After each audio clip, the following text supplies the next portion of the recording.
Hello friends, welcome to my channel Tumpa mini blog. তোমরা সবাই কেমন আছো? আশা করছি খুব ভালো আছো। আমিও খুব ভালো আছি। চলো আজকে তোমাদের সঙ্গে শেয়ার করব আমি বাড়িতে কীভাবে পিৎজা বানাই। তো পিৎজা বানানোর জন্য আমি একটা ব্রেড নিয়ে নিয়েছি।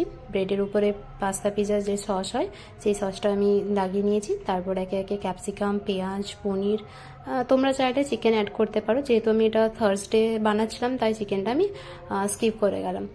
এবার ওপর থেকে আমি একটু চিজ গ্রেট করে নিচ্ছি। হ্যাঁ, চিজটা মঞ্জরেলা চিজ হলে খুব ভালো হতো, তবে চিজিনেসটা ভালো ফিল হয়, কিন্তু আমার কাছে মঞ্জরেলা চিজ ছিল না, তাই আমুলের আমি চিজ নিয়ে নিয়েছি।